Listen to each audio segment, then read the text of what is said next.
Pak Haji itu suka burung dari semenjak kapan gitu Pak Haji?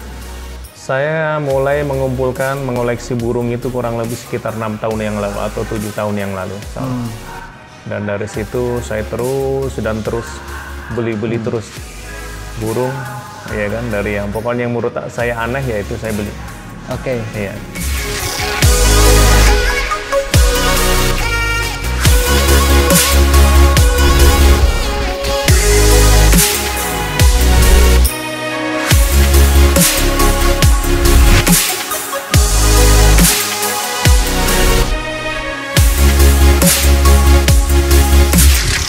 Suatu kehormatan bagi saya bertemu dengan Pak Haji Wisnu. Apa kabar Pak Haji? Alhamdulillah baik. Oke. Pak Haji, tempat apa tahu tinggal itu Pak Haji, yang tepatnya di mana Pak Haji? Di Manonjaya, Tasikmalaya. Oke. Yang sekarang terkenal atau mau naik nih ke sistem breeding murai. Iya benar. Gimana sih Pak Haji?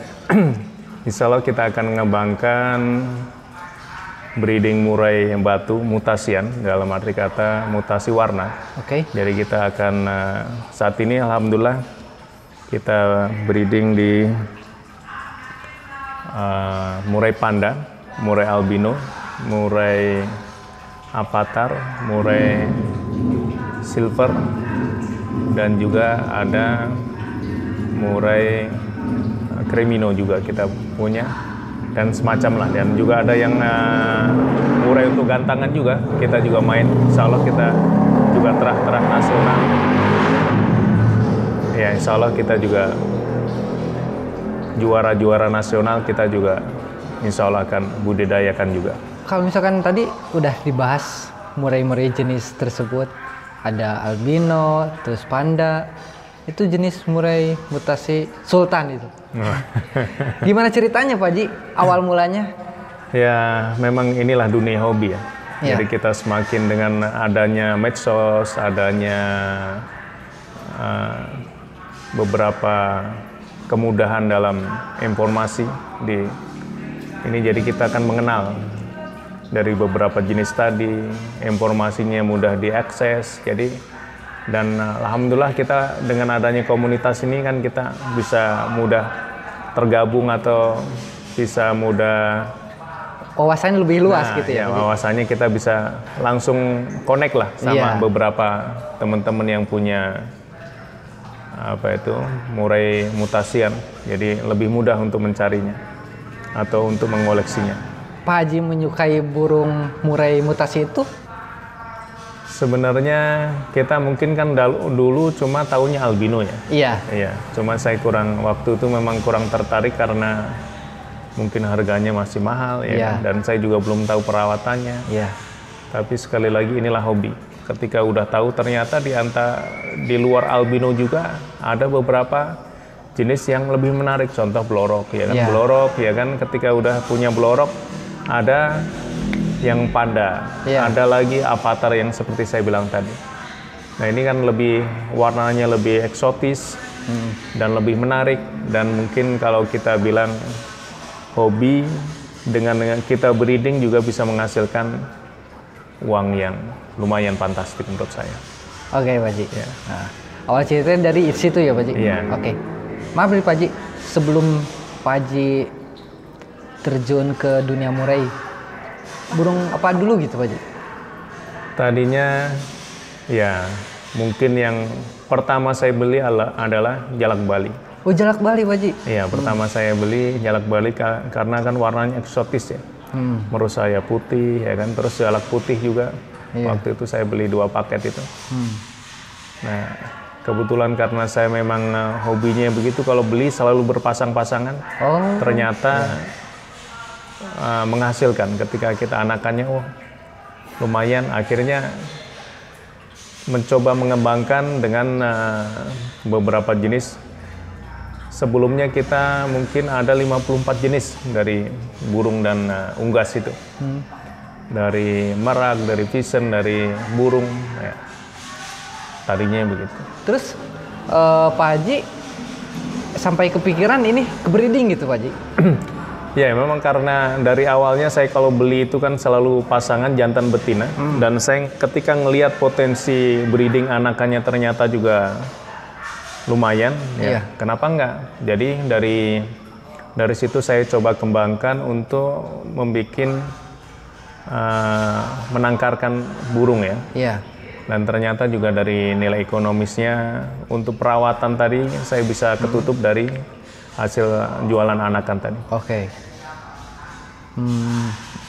Menarik juga nih Pak Ji. Kalau misalkan dari segi perawatan, kalau misalkan tadi ada pembicaraan yang Pak Haji bilang itu ketutup gitu. Dalam arti mungkin Pak Haji menjual anakan ternakan Pak Haji tersebut gitu ya Pak Haji? Iya benar. Oke. Sampai kepikiran sampai segitu Pak Haji?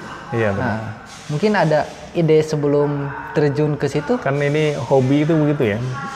Hobi itu seperti saya bilang dari awal, memang biasanya orang kan hobi cuma koleksi burung aja. Iya. Dan harganya akan jatuh karena mungkin ada dengan risiko kematian, pasti ada. Pasti ada ya? Ya, dengan adanya breeding kan kita bisa ada tambal sulam. Dalam arti kata mungkin kalau ada yang mati tapi kita ada anakannya. Oke. Ya, karena saya juga cukup lumayan biaya untuk memelihara burung ini, termasuk karyawan sama pakan burung ini. Berapa ya orang Pak Haji karyawan itu? Karyawan saya punya 5. 5 khusus? Ya, khusus untuk burung. Burung ya. Beda dari yang lainnya. Beda yang Oke, lain. pokoknya yang khusus di karyawan burung itu ada 5 orang. Ya. Oke. Terus misalnya keseluruhan Pak Haji untuk sekarang ini nih, udah berapa pasang Pak Haji? Khusus murai ini? Murainya kurang lebih kita ada 30 pasang ya. 30 pasang? Saya mulai mengoleksi burung itu kurang lebih sekitar 6 tahun yang lalu atau 7 tahun yang lalu. Dan dari situ saya terus beli terus burung, ya kan, dari yang pokoknya yang menurut saya aneh ya itu saya beli. Oke. Iya. Basic dari keturunan kah atau misalkan mungkin dari nggak ada basic keturunan, cuma karena hobi aja ya. Terbentuk oleh Pak Haji gitu? Iya, terbentuk karena ya itu tadi, karena pada dasarnya mungkin kan saya suka suasana alam. Suasana alam itu kan ada dengan adanya pohon, kalau misalnya kita lihatnya adem kan harus ada kicauan burung, ya kan? Harus mungkin ada kolamnya, ada banyak ikannya. Nah, kan gitu. Barangkali itu yang menginspirasi, dan terus terang kalau buat saya pribadi memang itu bisa menginspirasi dan untuk menenangkan diri saya. Merefresh otak ya Pak Haji? Benar. Kalau misalnya kita sama binatang peliharaan ini kan nggak bisa marah. Kita bisa marah sama orang, tapi kalau misalnya kita sama burung kan nggak bisa. Nggak bisa, betul. Iya. Jadi itu mau nggak mau kan meredam. Kita nggak ada ceritanya pengen marah sama burung. Yang ada kan dilus. Kalau misalnya burungnya dikasarin orang aja kita marah. Betul. Gitu. Oke Pak Haji. Inspirasi banget itu Pak Haji kata-katanya. Oke Pak Haji, lanjut lagi. Tadi ada murai albino dan panda nih. Kita ngobrolin harganya Pak Haji. Pasti setiap video atau misalkan kita membuat video itu pasti ada yang penasaran nih Pak Haji tentang ngebahas harga. Mohon maaf nih Pak Haji, saya minta izin dulu ke Pak Haji nih. Barangkali kalau misalkan Pak Haji gak berkenan mengenai harga pembelian ini, boleh tidak dijawab gitu Pak Haji. Oke, kita mulai dari murai panda Pak Haji. Harga berapa sih Pak Haji gitu? Panda ini kalau ini kan harganya ya lumayan. Kalau kita bilang kisaran 80 juta Pak Haji? Ya. Bahkan yang masih diloloh itu bisa di kisaran angka 50-an. Panda baru diloloh itu, jadi maksudnya belum mandiri. Baru umur usia mungkin 10 hari atau mungkin 8-9 hari itu. 80. Atau Sabtu Minggu itu bisa 50 juta. 50 juta itu baru diloloh doang Pak Haji? Baru diloloh dengan segala resiko ditanggung pembeli? Iya. Oke Pak Haji. Terus lanjut lagi ke belorok. Kalau belorok dia lebih murah, mungkin bisa di kisaran antara